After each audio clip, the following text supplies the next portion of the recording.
Bonjour. Il est dit dans le Talmud qu'avant la naissance, l'homme est un pur esprit et possède encore le savoir ultime de ses vies antérieures. C'est alors qu'un ange apparaît et lui enjoint de tenir ce savoir secret. L'ange pose son doigt sur la lèvre de l'enfant et à cet instant précis, le bébé oublie tout pour entrer dans la vie. Du geste de l'ange, il reste une trace. Le petit creux qui dessine un fossé entre notre lèvre supérieure et la base de notre nez. Alors seulement il peut pousser son premier cri. La tradition juive dit en effet qu'avant la naissance, l'âme descendue dans l'embryon connaît toute la Torah, qu'elle voit la vie qu'elle va mener lors de l'incarnation, les choix qu'elle devra faire et leurs conséquences. Lors de la naissance, l'ange en effet lui pose le doigt sur la bouche afin qu'il oublie ce qu'il sait et ait le plaisir de le redécouvrir, de faire ses choix librement. La trace de ce doigt angélique est appelée le sillon nasolabial. Je trouve cette histoire hyper rassurante. D'abord, elle nous dit que nous ne venons pas de nulle part, nous ne sommes pas le fruit du hasard, et nous allons quelque part. Il y a un fil qui nous transcende. La vie est plus forte que la mort est éphémère, et la vie est éternelle. De plus, le roi David nous confirme cette réalité prénatale. Il dit « Je te rends grâce de m'avoir si merveilleusement distingué. Tes œuvres sont prodigieuses, mon âme le sait parfaitement. Mon être n'échappa point à tes regards. Quand je fus formé dans le mystère, artistiquement organisé dans les profondeurs de la terre. Tes yeux me voyaient quand j'étais une masse informe, et sur ton livre se trouvaient inscrits tous les jours qui m'étaient réservés avant qu'un seul fût éclos. »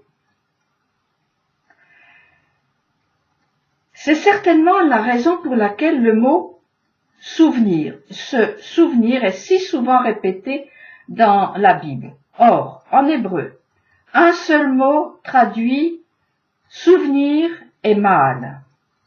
C'est le mot tsakor. Souviens-toi, sois un homme.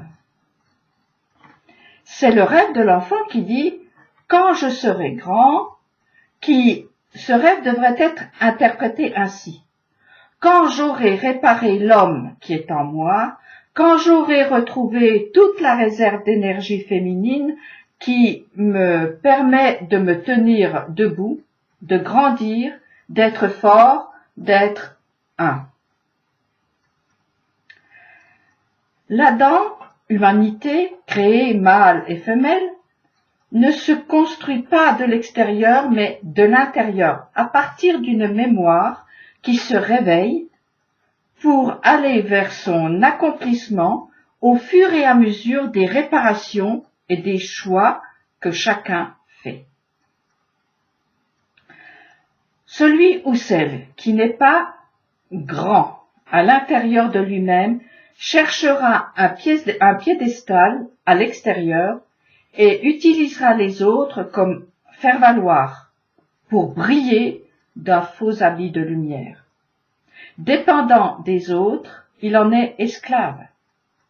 Il n'est qu'un fœtus sans consistance qui se met sans cesse en scène.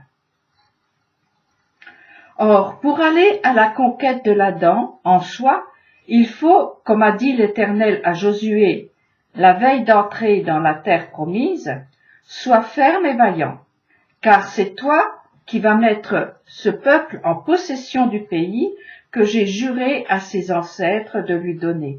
Mais sois ferme et bien résolu.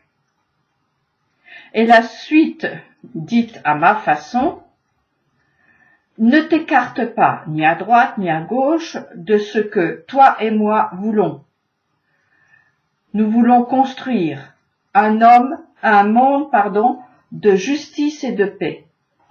Mais avant tout, deviens un homme, poursuis le rêve de l'enfant. Quand je serai grand, surtout, garde l'espérance et la certitude que tout est encore ouvert.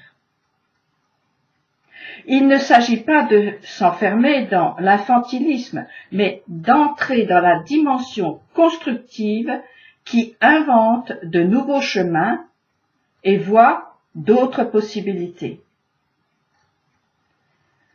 Vivre, c'est naître à chaque instant. Et naître, c'est voir le jour. Le fond de ma pensée est celle-ci. Cette mémoire perdue dans nos profondeurs est en fait comme la petite fiole d'huile retrouvée par hasard dans le temple libéré des souillures des idoles grecques. Les Grecs, fascinés par l'esthétique et tout ce qui brille à l'extérieur, s'étaient acharnés à souiller toute l'huile et ainsi priver la Torah, la lumière intérieure, de toute possibilité de se propager. Le grand chandelier appelé Ménorah ne pouvait être rallumé. Il nous appartient de nous libérer de la pensée grecque et de chercher cette fiole d'huile qui n'est autre que la Torah donnée dans le ventre de notre mère par celui qui nous y a tissé. L'ange l'a cachée pour qu'elle soit gardée jusqu'à la victoire de Jacob, mémoire de la Torah, contre l'esprit d'Ésaü, ce que nous sommes à notre naissance, d'Ésaü le chasseur, qui n'est attiré que par la conquête de l'extérieur, à n'importe quel prix, surtout au prix du sang. Vous connaissez certainement cette histoire où Jacob a lutté toute une nuit contre un ange qui voulait le faire mourir. C'est exactement ce qui se passe à notre naissance biologique.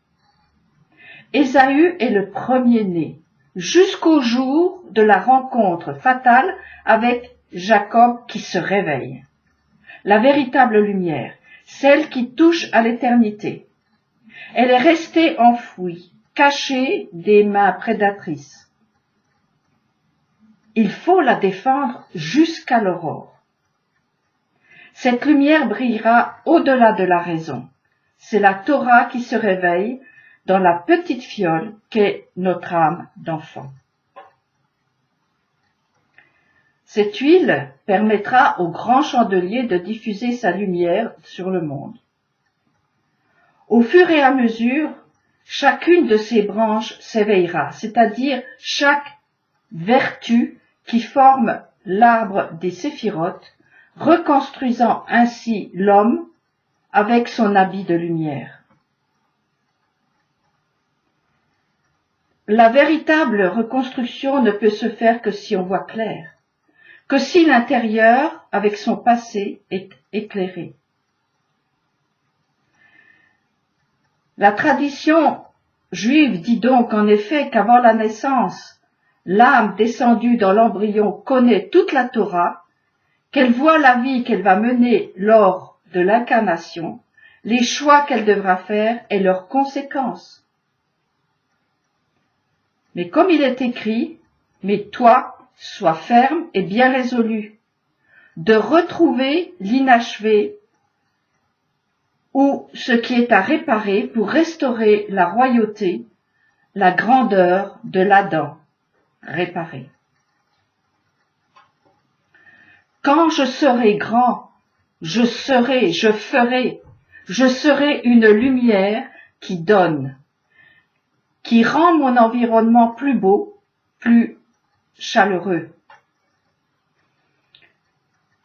Lorsque Adam et Ève sont passés outre la recommandation du Créateur, qui était « mange de tout ce qu'il y a dans le jardin, sauf le fruit de l'arbre de la connaissance du bien et du mal, en fait, cela voulait dire « Ne mange pas ça, c'est trop pour toi. Tu n'es pas encore assez fort pour cela. Tu vas exploser. » Et c'est ce qui est arrivé. Adam et Ève se sont éteints. Ils ont disjoncté. Le réceptacle n'était pas assez puissant. Mettez une ampoule de 24 volts sur du 220 volts, elle ne fera pas long feu. La première conséquence a été de se retrouver dans le noir avec son train d'angoisse et de peur. Mais le potentiel d'énergie est toujours là, dont la figure est Jacob, germe d'Adam. Il suffit de réparer en se fortifiant, et pour ce faire, il faut se laisser guider par le constructeur, lui faire confiance et marcher dans ses voies. Au fur et à mesure de ce travail, les angoisses et les peurs qui enveloppent le germe d'Adam fondent. La peur et l'angoisse sont des habits de glace, durs comme de la pierre, que seule la chaleur des secrets de la Torah peuvent faire fondre. Alors, Adam se réveille, comme un arbre au printemps. Adam, ou Jacob, frappe à la porte de notre cœur. Cette connaissance de l'intérieur, occultée depuis notre naissance se réveillant, trouvera un écho dans la réalité de tous les jours et dans les enseignements transmis depuis la nuit des temps. Ce temps correspond à celui où tout fut créé et où tout fut brisé. Ce temps est appelé Bereshit. Sans le réveil de cette connaissance occultée par la lumière de nos jours, c'est comme si nous ne vivions qu'à la surface de nous-mêmes. L'intérieur ne faisant et l'extérieur ne se faisant pas écho. L'unité est factice.